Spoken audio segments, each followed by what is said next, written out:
WNBA finals. And so I'll leave it there. I mean, I'm just obviously disheartened. I'm a human too. I have a family. I have 2 kids who are devastated by these comments. And so all I'll say is just, it's obviously. It was supposed to be the one moment of the year. Christmas morning 2025 for the WNBA front office, and particularly for Commissioner Kathy Engelbert, was meant to be a pause. A truce after a season that delivered historic ratings, cultural relevance, and non-stop controversy in equal measure.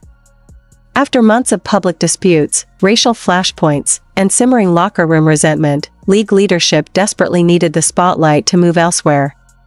They wanted the headlines to belong to the NFL, the NBA Christmas slate, or literally anything not involving the internal politics of women's basketball. But at exactly 10 a.m. Eastern Time, while households were opening presents and the sports world was still half asleep, a single notification detonated that illusion of peace. It wasn't a league announcement. It wasn't a celebratory recap or a carefully coordinated marketing push. It was a Nike tweet. And inside it was a 30-second commercial that would quietly, efficiently, and irreversibly undermine the authority of the commissioner. The ad, titled From Anywhere and centered on Caitlin Clark, didn't just dominate the conversation. It sent shockwaves through WNBA headquarters and exposed fractures the league had spent years trying to conceal. To understand why a single Nike commercial triggered such an aggressive reaction inside WNBA headquarters, you have to stop thinking like a basketball fan and start thinking like a power broker. This was never about sneakers. It was never about a 30-second clip airing on Christmas morning. This was about control. For decades, the WNBA has been governed by an unspoken agreement between the league, its players, and its partners. The league would provide legitimacy, structure, and protection, while the players would operate within a system that prioritized collective visibility over individual dominance. No one star was ever supposed to eclipse the shield. That philosophy wasn't accidental. It was survival. Commissioner Kathy Engelbert didn't invent this model, but she institutionalized it. The 144 concept became the league's moral backbone, a reminder that every roster spot mattered equally and that the league itself was the product being sold, not the individuals inside it. That balance worked for years because the league never had to deal with a figure who could disrupt it from the outside. Caitlin Clark changed that equation overnight. When Nike released From Anywhere, it didn't feel like a partner activation. It felt like a declaration of independence. The ad didn't ask permission. It didn't coordinate messaging. It didn't even pretend to center the WNBA. In fact, the league's presence was almost invisible. There were no game clips. No arena shots. No references to teams or rivalries. The story being told was singular. Clark alone, framed as inevitable, dominant, and untouchable. That presentation shattered the illusion of balance the league had worked so hard to maintain. Inside the front office, that shift was immediately recognized for what it was. If Nike could tell this story without the WNBA, then the WNBA no longer controlled the narrative around its most valuable asset. That realization is what set the tone for the panic. This wasn't collaboration. It was a power grab. And worse, it was effective. The response online was instant and overwhelming. The conversation wasn't about women's basketball. It wasn't about the league's growth. It was about Caitlin Clark as a cultural force. For a commissioner whose authority depends on being the central organizer of that ecosystem, watching a sponsor bypass the league entirely was more than insulting. It was destabilizing.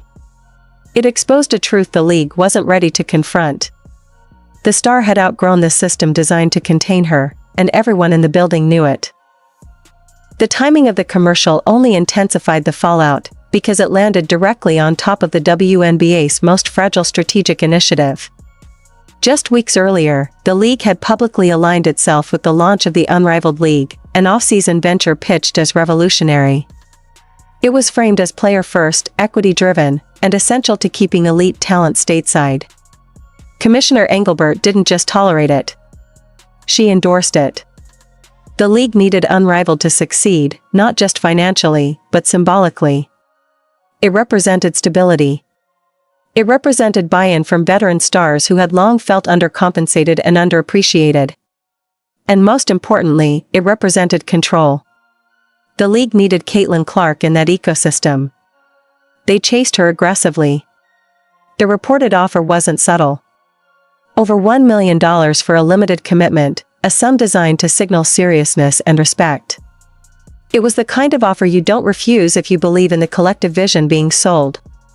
Clark refused it anyway. At the time, the decision was framed as rest, recovery, and restraint. The narrative suggested she would eventually fall in line. Then the Nike commercial dropped, and that narrative collapsed. The ad didn't just overshadow Unrivaled. It buried it. Within a day, the numbers told a brutal story. A single Nike asset generated more attention than an entire league launch supported by the WNBA's infrastructure. That wasn't just embarrassing.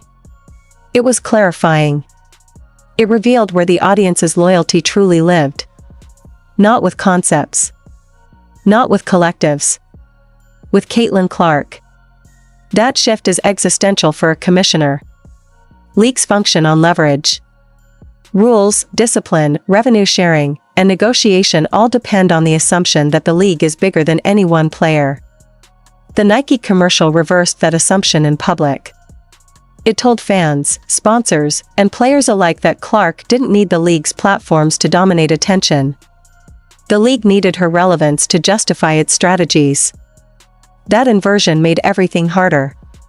Negotiations became weaker. Messaging became reactive. Authority became conditional. And then the money entered the conversation.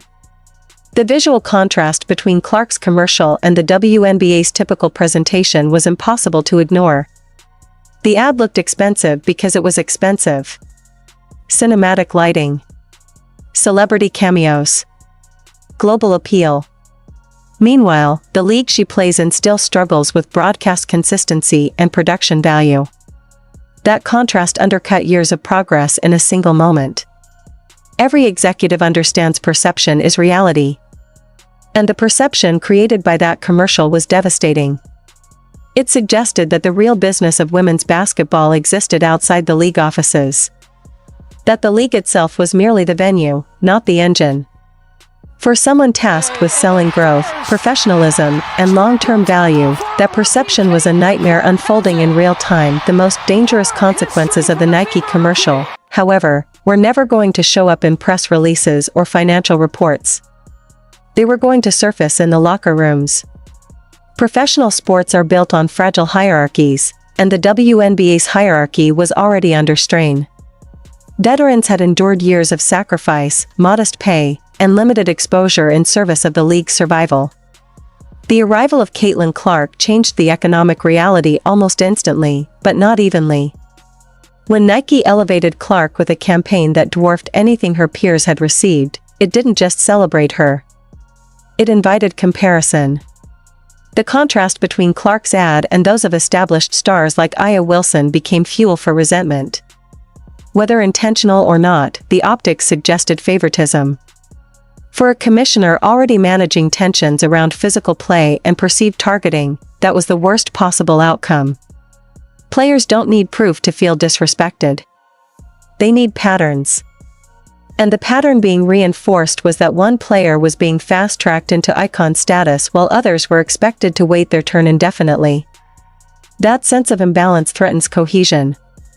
It turns competition personal. It turns games political. Engelbert understands that once locker rooms fracture, the product suffers. Ratings may spike, but stability erodes. Injuries increase. Controversies multiply. The league becomes drama-driven instead of sport-driven. On top of that, the commercial's deliberate distancing from WNBA history sent another shockwave. There were no legends. No lineage. No symbolic passing of the torch. Instead, Clark was validated by mainstream male celebrities, positioning her outside the traditional gatekeeping structures of women's basketball. That choice wasn't subtle. It told audiences that Clark's relevance didn't depend on approval from the league's past. For longtime stakeholders, that felt like erasure. For the commissioner, it was another loss of control. She needs veterans, alumni, and new fans aligned. This commercial pushed them further apart. And looming behind all of it was the unspoken fear no one wanted to say out loud. If Clark's brand continues to grow at this pace, what incentive does she have to remain tethered to a league that can't match her value? The question has shifted from whether she fits the WNBA to whether the WNBA can contain her ambitions. That possibility keeps executives awake at night. Because once a player realizes the league is optional, the entire structure becomes vulnerable. The Nike commercial wasn't just marketing. It was a warning: this commercial isn't just marketing. It's a flare shot straight into the sky, visible to everyone who understands how power works in professional sports. It says, without hesitation, that Caitlin Clark is portable. That her value travels. That the league she plays in is optional, not essential. What looks like rage inside the commissioner's office is actually something far more dangerous. It's fear. Fear that relevance can be outsourced. Fear that the WNBA may have built the stage only to watch its biggest star realize she no longer needs it. And nowhere is that fear more exposed than in the global contradiction this campaign created. The phrase "from anywhere" promises universality. It suggests reach without borders, fans without limits, a sport that finally belongs to the world. But when international fans rushed to buy the shoes and found nothing waiting for them, the illusion collapsed. Comment sections filled with confusion from Europe, South America, and Asia. Excitement turned into frustration. That failure may sit on Nike's balance sheet, but the damage lands squarely on the league. Commissioner Engelbert has spent years selling a vision of global growth, of expansion cities and overseas games. Yet the moment that vision was tested, the infrastructure buckled. A global star was unveiled with a local rollout. And finally, there's the human cost. This commercial didn't just shift narratives. It set the emotional temperature for the next season. It drew lines between veterans and newcomers, between history and hype, between the league and its most valuable player. The question now isn't who's right. It's who's in control in 2026.